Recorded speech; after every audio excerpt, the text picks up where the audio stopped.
साथियों नमस्कार, स्वागत करते हैं आपका अपने YouTube चैनल में। 69,000 शिक्षक भर्ती प्रकरण से जुड़े कुछ सवालों के साथ मैं आपके बीच में उपस्थित हो चुका हूं, तो बने रहिएगा वीडियो के अंत तक। कुछ खास प्रश्न आपके जो हमसे पूछे गए थे और कुछ खास अपडेट 69,000 शिक्षक भर्ती से जुड़ी जो प्राप्त हुई है दिन भर की, उस पर चर्चा कर लेंगे। तो चलिए बने रहिएगा वीडियो के अंत तक। क्या कुछ खास अपडेट है आज आप सभी के लिए, वो सारी चीज़ें जो है हम आपको विधिवत समझाने की पूरी कोशिश करेंगे। और जिन प्रश्नों पे आप हमेशा कंफ्यूज रहते हैं, जो बार बार आपके द्वारा हमसे पूछा जाता है, उस पे भी हम जवाब देने की कोशिश करेंगे और पूरा मुद्दा जो है आपको बेहतर तरीके से समझाने की कोशिश करेंगे कि सिचुएशन क्या है और आगे सिचुएशन क्या बनेगी, हमें करना क्या है और हमारी क्या आगे की प्लानिंग है, इस पे चर्चा और परिचर्चा करेंगे। तो दोस्तों चलिए एक एक पॉइंट क्या खास आप आज निकल करके आते हैं, उस पे मैं विधिवत जो है आपको बताता हूँ। तो सबसे पहले मुद्दे क्या क्या आज उठने हैं, जो आपकी सवाल बहुत ज़्यादा मेरे पास आ गए हैं। किन प्रश्नों पे विवाद ज़्यादा है, आपने पूछा कि सर किन प्रश्नों पे विवाद ज़्यादा है। खैर, इस पे बहुत सारे लोगों ने आपको जानकारी दी होगी, आप खुद टीम के द्वारा भी ये हम खुद पर्सनली बता दिए हैं, लेकिन इसके बाद भी आपको जानना है तो इस पे ज़रूर हम आपको बताएंगे। और कल की काज लिस्ट जारी हो गई है और जीत की उम्मीद कितनी की जा सकती है, इस पे बातचीत करेंगे। बड़ा प्रश्न जिस पे आप बार बार पूछते, सर नंबर कितने बढ़ेंगे, सर जीतेंगे कि नहीं जीतेंगे, सर नंबर बढ़ेंगे कि नहीं बढ़ेंगे, तो उस पे जो है मैं आज आप सभी को जवाब देना चाहूँगा। इसके बाद कल की सुप्रीम कोर्ट की सप्लीमेंट्री काज लिस्ट भी जारी हो चुकी है और अंत में बात कर लूँगा मैं MRC मुद्दे पे। तो ये कुछ विशेष प्रश्न जो 69,000 शिक्षक भर्ती के अभी सबसे हाईलाइटेड पॉइंट है, उनमें मैं बातचीत करूंगा। तो चलिए बिना देर करते हुए शुरू करते हैं। सबसे पहले मैं जो वैसे मुद्दे जैसे MRC मुद्दा हो गया, इस पे मैं आपको अपडेट दे दूं। तो दोस्तों देखिए, MRC मुद्दे पे जानकारी यहाँ तक हमें प्राप्त हुई है वो यही कि एनसीबीसी से अभी किसी प्रकार की कोई नोटिस सरकार को ना पहुंचाई गई है, ना ही सरकार द्वारा किसी प्रकार का कोई भी नोटिस जो है एनसीबीसी को प्राप्त हुआ है। और एनसीबीसी ने जो स्टे लगा रखा था कि आप जब तक हमें वर्गवार सूची नहीं दे देते तब तक आप भर्ती प्रक्रिया आगे नहीं बढ़ाएंगे, वो उसी बात पे अभी तक कायम है। किसी प्रकार का कोई रिलैक्सेशन नहीं दिया गया है एनसीबीसी द्वारा।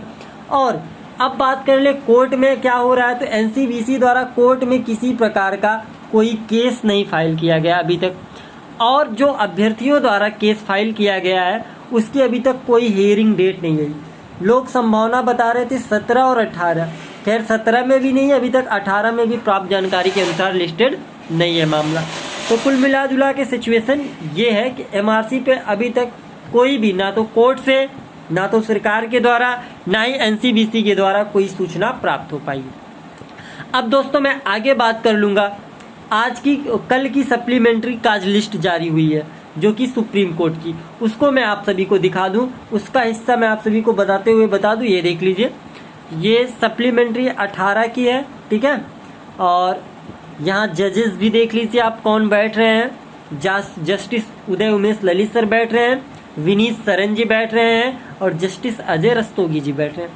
तो ये 3 जजों की बेंच कंटिन्यू बैठ रही है, लेकिन इसमें शांतनु सर नहीं बैठ रहे हैं, जिसकी वजह से ऑर्डर आने की संभावना ही नहीं बन पा रही। कल की सप्लीमेंट्री में भी पासिंग मार्क ऑर्डर को लेकर के किसी प्रकार की कोई जानकारी नहीं है।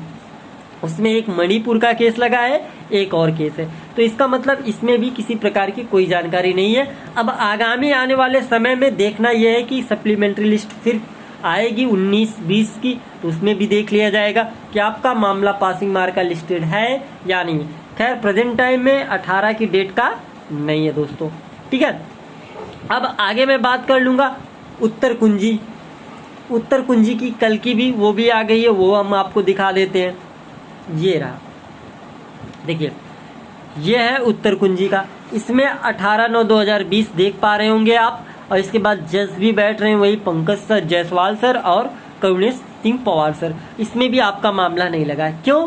क्योंकि ऑर्डर आया था, ऑर्डर में हमने आपको बताया था 1 वीक की बात कही गई है, तो 1 वीक अभी तक खत्म नहीं हुई है, ठीक है। 1 वीक जैसे ही खत्म होगा इसके बाद मामले को लिस्टेड करवाना पड़ेगा पर्सनली हम लोगों को, क्योंकि 23 को जो है जज साहब के जाने के बाद अगर रिटायर हो जा रहे हैं सर जी, तो इसके बाद मामले को हम ही लोगों को लिस्टेड कराना होगा, अभ्यर्थियों को लिस्टेड कराना होगा, टीम जो भी लड़ रही है। इसके बाद उसी दौरान रोस्टर भी चेंज होने वाला होगा, क्योंकि महीने के लास्ट में रोस्टर भी चेंज होते हैं, ठीक है। तो रोस्टर चेंज होने का समय आ गया। ये सारी चीज़ों को देखते हुए फिर आपके जो है एक एप्लीकेशन दे करके उत्तर कुंजी प्रकरण को लगवाया जाएगा।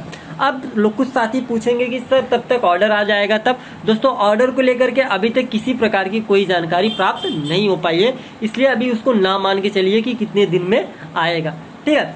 अब मैं आगे बात करूंगा विभिन्न मुद्दों पे जो आपके सबसे हाईलाइटेड प्रश्न मुझे प्राप्त हुए हैं। सर किन प्रश्नों पे ज्यादा विवाद है? तो दोस्तों देखिए, सिंगल बेंच से लेकर के सुप्रीम कोर्ट तक हमने 6 प्रश्नों को रखा था।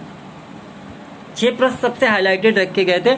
आपको बता दें, एक था प्रति व्यक्ति आय का प्रश्न, गरीबी आकलन का प्रश्न था, और इसके बाद संविधान सभा वाला एक प्रश्न था, डिस्लेक्सिया डिस्ग्राफिया था, परिभाषा का था, और एक था सामाजिक प्रेरक वाला, ठीक है। तो ये 6 प्रश्नों को लेकर के हम पूरी तरह पूरी मजबूत, और गोरखनाथ का एक प्रश्न, सॉरी माफ करिएगा, सबसे बेहतर प्रश्न छूट ही गया था गोरखनाथ का, एक प्रश्न गोरखनाथ का।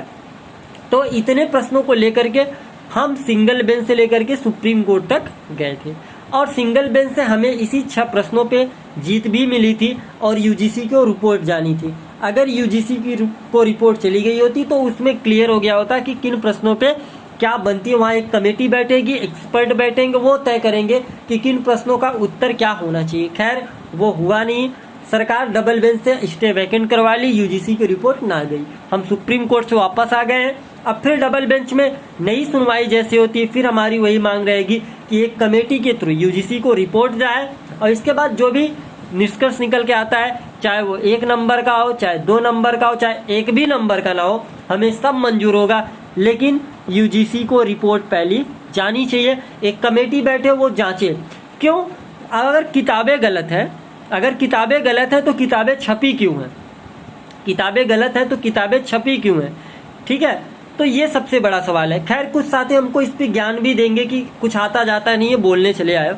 तो दोस्तों जिनको ज्ञान लेना है तो वो डिस्क्रिप्शन में मैंने एक वीडियो डाल दी है, मैं लिंक अभी डाल दे रहा हूँ, वो आप क्लिक करके देख लीजिएगा। मैंने विधिवत सरकार के काउंटर के साथ अटैच करते हुए प्रूफों को जोड़ करके विधिवत समझाया। शायद आपको ये चीज़ें समझ में आ जाए, और समझ में आ जाए दोस्तों तो उसको लाइक कर देना, ठीक है, कि नहीं सही कह रहे हैं हम, गलत नहीं बोल रहे हैं, ठीक है। तो चीज़ें हैं और विधिवत है, इसी वजह से जो है सिंगल बेंच से हमें ये जीत मिली थी। और माननीय जज साहब उस समय ये मान गए थे कि नहीं, कहीं ना कहीं प्रश्नों में खामियां हैं, इसलिए यूजीसी की रिपोर्ट जानी चाहिए, ठीक है दोस्तों। तो ये है प्रश्नों के विवाद, आपको प्रश्न बता दिए। खैर आउट ऑफ सिलेबस को भी रखा गया है, ठीक है।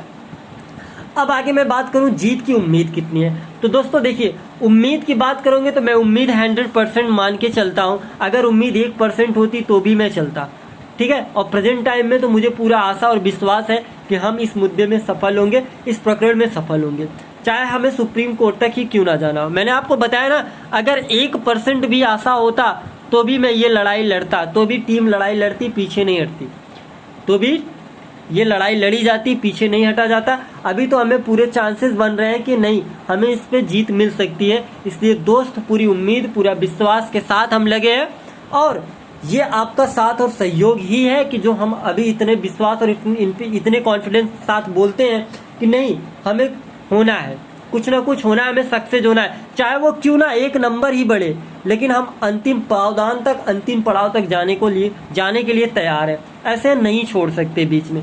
क्यों? क्योंकि अगर यही प्रश्न कल का फिर से किसी एग्जाम में पूछ लिया गया और फिर से यही आंसर लगा दिया गया, तो फिर भी आज हम और आप हैं इस जगह पे, कल कोई और हो सकता है, उसे भी ये चीज़ झेलनी पड़ती है।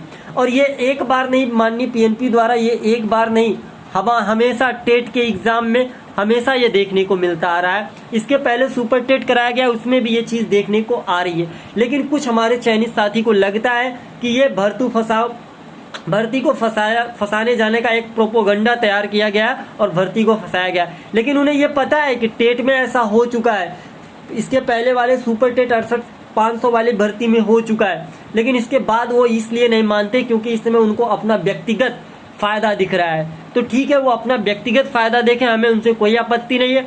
लेकिन हम भी अपना व्यक्तिगत फायदा देखते हुए अपनी टीम के, अपने मेंबरों के, अपने हमारे जितने भी प्रदेश के साथी जो उत्तर कुंजी से प्रभावित है, सबका व्यक्तिगत स्वार्थ देखते हुए हम लड़ रहे हैं और हम लड़ेंगे। ऐसे हम लोग पीछे नहीं हट सकते। अगर पीएनपी कह दे, अगर यूजीसी को रिपोर्ट जाने के बाद यूजीसी कह दे कि एक भी नंबर नहीं बढ़ेंगे, तो हम मान लेंगे चलिए एक भी नंबर नहीं बढ़ेंगे, लेकिन कमेटी बैठनी चाहिए, प्रश्नों पे जांच होना चाहिए, ताकि चीज़ें स्पष्ट हो जाए कि क्या चीज़ें सही हैं और क्या गलत है।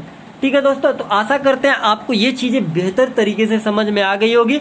तो मिलते हैं दोस्तों फिर से किसी नेक्स्ट वीडियो में किसी बीसीएस अपडेट के लिए। तब तक के लिए आप सभी साथियों का बहुत बहुत धन्यवाद कि आप सब 10 मिनट तक मुझे बर्दाश्त कर पाए हैं, क्योंकि 10 मिनट कंटिन्यू मैंने आपको चीज़ें बताई है।